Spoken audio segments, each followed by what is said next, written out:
What's up everybody and welcome to the channel. In today's video we're going to be taking a look at the 2026 Hyundai Elantra N. This one's finished off in Atlas white with a $38,400 MSRP. Let's go ahead and see what this compact sporty car is all about. Popping the hood, we can just find the latch. So underneath the hood for this car, you're going to get a 2-liter inline 4-cylinder turbocharged engine. This makes 276 horsepower with 289 pound-feet of torque. This one's paired to the 8-speed dual clutch transmission. A 6-speed manual is also available. For the dual clutch, 0-60 is 4.8 seconds, has a 12.4 gallon fuel tank. You're going to see 20 miles per gallon in the city with 27 on the highway, and then the overall curb weight is around 3,300 pounds. For the styling, you got a nice look for these LED headlights. You have a running light that kind of blends into the silver trim. Gloss black trim up above, matte black, cool edgy design to it, and then a massive opening for cooling to that intercooler. We have forward-facing parking sensors, nice red trim all down below that, and then the hood has some sharp body lines. I love these 19-inch wheels finished in the satin black. Got your red N logo on those calipers, and then just a lot of sharp lines all throughout it.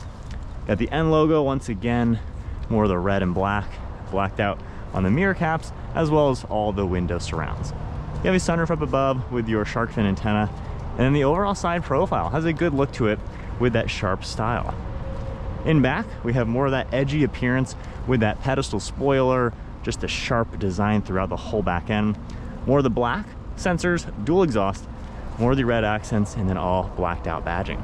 So it's a pretty fun looking car. Again, it's an economy car, but with a sporty touch. Now for the trunk, we have this one button right here, and we have 14.2 cubic feet of cargo space. Got that nice chassis brace as well. Plenty of storage in here. There's no spare tire, but we have extra space down below. Now you can pop the back seats down and they'll fold nice and flat. However, that chassis brace does hinder some of your pass-through space. We have alcantara on the door panels, and then for the interior, you have a pretty cool look with the alcantara and this leather style. For the front seats, given they are the bucket style, you have a ton of legroom sitting here at 5'11".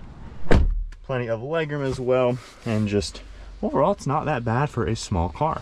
Now you have no armrest, no cup holders or air vents, but we have USB plugs. So again, for being a small economy car, it still has plenty of space for a few things. Now as we make our way into the front seat, we have the smart key as well, where you can lock and unlock it. And then hopping into these bucket seats, it is a pretty cool interior. You're gonna notice on the door panel, we have the alcantara right here with these cool stripes. Have a softer touch up above, grab handle, and then black trim. And then for the bucket seats, I love the light blue stitching. We have these nice areas with a dark trim, illuminated N logo, and then the nice stripe right in the center.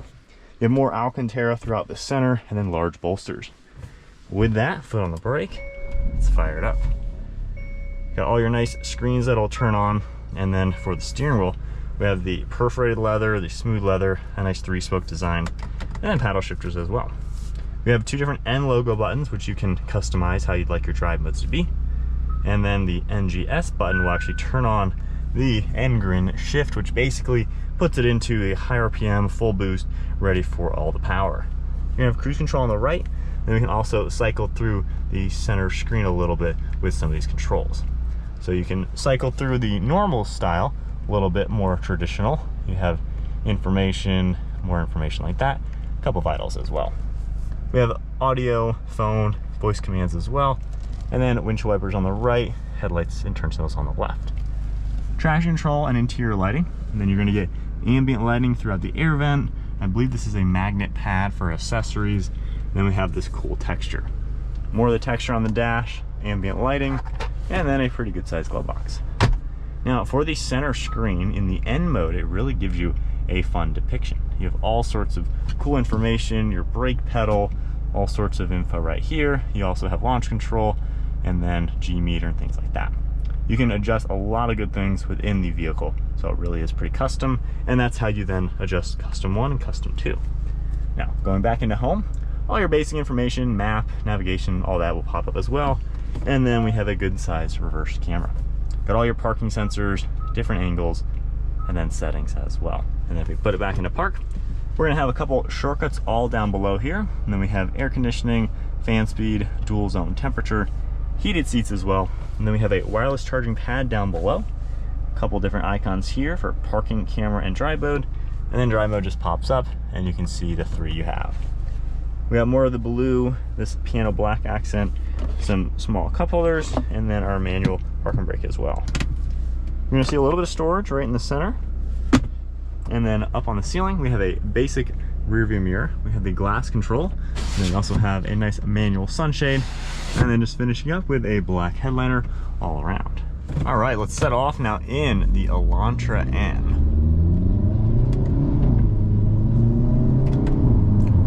So even on a rainy day, you still can put some power down, obviously not going too crazy fast in a brand new car. But these are pretty peppy, especially with the power and torque figures. We've had some of these in more performance setting drivings, and they are honestly a lot of fun. The power is really good.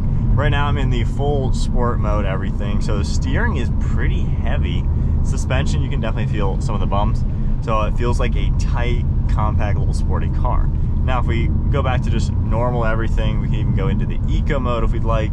The car tones down, the steering is super light now, and the suspension maybe just is a little softer. So it's nice, all the little things that are adjustable in a car at this price tag. You don't normally see all that configuration. Sitting in these bucket seats, they are really comfortable for my taste, I feel. You know, they cradle your legs well, there's enough padding, the bolsters are really good, they're easy to get in and out of as well. So it's an easy car to daily drive and live with.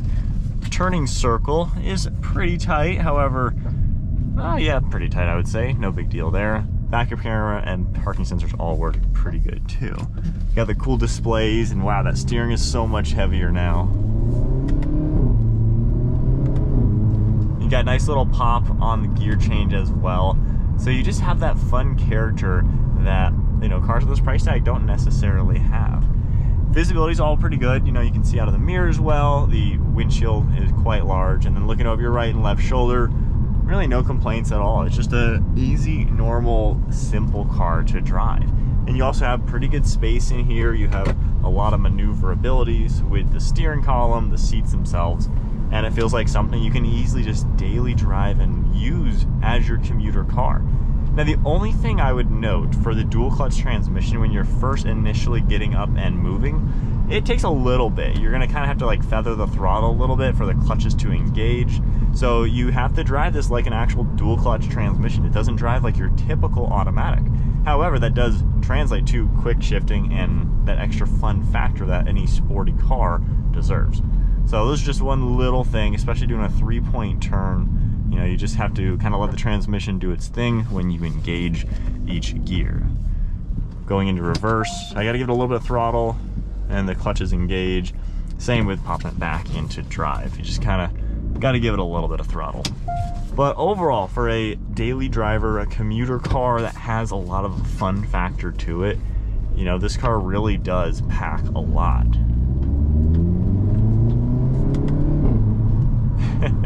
You can have a lot of fun in this car for sure, and with the dual clutch option, it still gives you that ability to do the normal driving. You can get a manual transmission if you want a little bit more engagement, which is obviously a fun aspect with this Elantra N, but it seems really well rounded, especially with all the tech you get. You know, no real major complaints.